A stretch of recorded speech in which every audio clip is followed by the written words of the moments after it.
Selamat pagi Miss Monica, saya Clara Edria dari kelas 11 MIPA 1 akan mempresentasikan mengenai penyakit sistem ekskresi albuminuria. Sebelum kita mulai ke pembahasan mengenai penyakit dari sistem ekskresi, sebelum itu kita harus membahas mengenai apa itu sistem ekskresi terlebih dahulu. Sistem ekskresi merupakan sebuah proses pengeluaran sisa metabolisme dari dalam tubuh yang berupa gas, air, garam, dan material organik yang telah melewati filter-filter selektif. Dalam melakukan proses ekskresi, ada organ-organ yang bertugas untuk melakukan hal tersebut. Organ tersebut disebut organ ekskresi. Organ yang pertama adalah paru-paru. Paru-paru mengeluarkan CO2 dan uap air yang dihasilkan oleh pernafasan. Organ kedua adalah hati. Hati ini mengekskresikan kurang lebih setengah liter empedu per harinya. Empedu merupakan cairan kehijauan yang berasa pahit dengan pH 7 hingga 7,6. Nah, empedu ini mengandung kolesterol, garam, mineral, garam empedu, dan pigmen, yaitu bilirubin dan biliverdin. Organ ketiganya adalah kulit yang mengekskresikan keringat, yang mengandung air, garam, serta sisa metabolisme sel, urea, dan juga asam. Untuk organ keempat adalah ginjal yang mengeluarkan sisa metabolisme, yang itu adalah urin, serta sisa-sisa lainnya yang mengandung nitrogen. Ginjal ini menyusun 1% dari massa tubuh yang panjangnya sekitar 10 cm dan juga menerima 25% darah dari jantung. Sekarang kita akan membahas tentang struktur nefron. Berikut adalah gambar dari organ-organ dan juga struktur nefron tersebut. Untuk membuat urin dilakukan berbagai tahap. Tahap yang pertama dimulai dalam tahap filtrasi. Pembentukan urin ini dilakukan oleh glomerulus. Darah yang ada di glomerulus bisa masuk ke kapsul Bowman karena tekanan darah. Organ yang melakukan tahapan ini seperti yang sudah dikatakan adalah glomerulus dan kapsul Bowman. Glomerulus adalah sebuah organ yang dikelilingi oleh struktur berbentuk seperti cangkir. Nah, struktur cangkir ini adalah kapsul Bowman. Sedangkan kapsul Bowman adalah struktur kantong yang terletak pada permukaan dari komponen tubulus di sebuah nefron pada ginjal. Pada glomerulus terjadi proses penyaringan ataupun filtrasi air serta zat dari darah.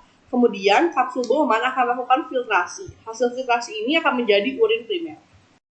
Tahapan kedua adalah reabsorpsi. Proses ini berlangsung di tubulus proksimal dan juga tubulus distal. Proses ini akan menghasilkan urin sekunder atau hasil filtrat tubulus. Nah, urin sekunder ini mengandung air, garam, urea, serta pigmen empedu yang memberikan warna dan juga bau pada urin. Pada proses ini terjadi penyaringan kembali dari zat-zat penting yang ada di hasil filtrat. Yang diserap ulang adalah glukosa, asam amino, air, dan sebagainya. Pada tahapan 2, ada organ-organ yang tergabung dalam melakukan fungsi tersebut. Yang pertama adalah lengkung Henle, di mana urin sekunder hasil reabsorpsi kemudian akan menuju lengkung Henle. Pergerakannya akan menurun. Pada tahapan ini, H2O yang diperlukan akan diambil kembali sesuai dengan kebutuhan tubuh. Lalu, urin akan kembali bergerak naik dengan lengkungan ke atasnya, dan NaCl yang diperlukan akan diambil kembali. Sedangkan organ kedua adalah tubulus distal, di mana pada organ ini terjadi filtrasi lagi. NaCl, H2O, dan HCO3 yang masih dibutuhkan akan dikeluarkan daripada urin. Di saat yang sama, K+ dan H+ yang tidak dibutuhkan tubuh akan masuk kembali ke filtrat yang kemudian dibawa ke tubulus pengumpul. Tahap 3 dari pembentukan urin disebut proses augmentasi, di mana terjadi pengumpulan urin sekunder atau urin sebenarnya yang terjadi di tubulus pengumpul.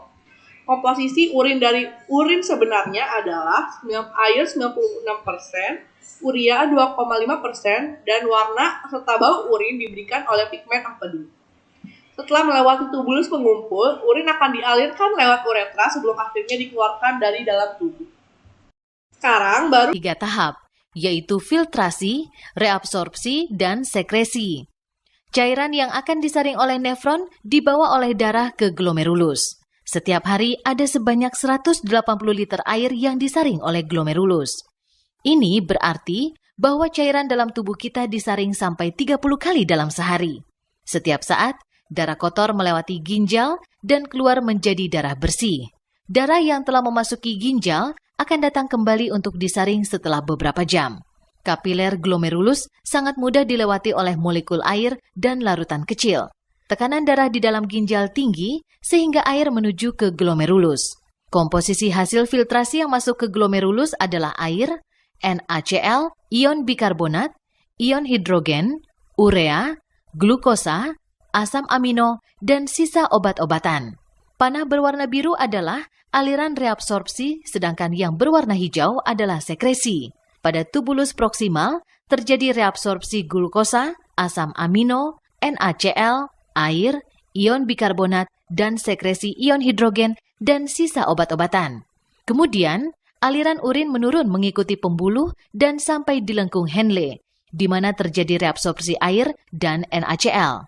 Reabsorpsi NaCl, air, ion bikarbonat dan sekresi ion kalium dan ion hidrogen terjadi di tubulus contortus distal. Tubulus distal berakhir di saluran pengumpul. Saluran pengumpul melakukan reabsorpsi jika tubuh kekurangan cairan dan mineral. Hasil reabsorpsi dan filtrasi inilah yang akan dikumpulkan menjadi urin. Sekarang baru saya akan masuk tentang menjelaskan salah satu penyakit dan sistem ekskresi yang disebut albuminuria. Apa itu albuminuria? Albuminuria dikenal juga sebagai proteinuria atau ginjal bocor. Kondisi di mana urin mengandung jumlah albumin yang merupakan jenis protein dalam darah dalam jumlah tidak normal. Hal ini bisa terjadi karena rusaknya filter ginjal yang seharusnya jumlah protein bocor tidak keluar sebanyak itu. Namun, albumin bisa bocor ke dalam urin karena gangguan yang terjadi pada filternya. Albuminuria sendiri terbagi ada 4 jenis. Yang paling umum adalah kondisi di mana terlalu banyak albumin. Namun, jenis-jenis lainnya adalah yang pertama, seperti yang saya sudah bilang, terlalu banyak albumin disebut glomerular proteinuria. Yang kedua adalah tubular proteinuria. Yang ketiga, overload proteinuria. Dan yang keempat, post-renal proteinuria. Gejala yang perlu diwaspadai adalah yang pertama, sering berurinasi atau lebih sering daripada biasanya. Yang kedua, terjadi pembengkakan di area wajah, perut atau kaki di sekitar pergelangan. Yang ketiga, adanya kramp otot pada malam hari. Yang keempat, sesak nafas. Kelima, mual, muntah, serta hilangnya nafsu makan. Yang keenam, kelelahan. Dan yang ketujuh, di mana tubuh kita mudah terjadi memar. Untuk faktor resiko, umumnya adalah penyakit diabetes atau juga tekanan darah tinggi atau yang disebut hipertensi. Namun, umumnya bisa juga karena faktor lain yaitu obesitas, usia di atas 65 ke atas, dan ada riwayat keluarga terhadap penyakit ginjal. Apa sih yang terjadi pada penderita dari albuminuria? Bagi penderita terjadi kerusakan di ginjal yang berakibat pada terganggunya kerja filter ginjal. Kerusakan filter ini berakibat ke kebocoran pada albumin sehingga terdapat kandungan albumin pada urin. Apa yang perlu dilakukan untuk mengatasi penyakit albuminuria ini? Salah satu jenis obat yang banyak digunakan oleh penderita albuminuria adalah ACE inhibitors, yang merupakan obat-obatan berbentuk tablet. Contoh dari obat ini adalah benazepril, captopril, fosinopril, dan quinapril atau akupril. Seperti yang sudah dikatakan, salah satu penyebab dari albuminuria ini adalah tekanan darah tinggi.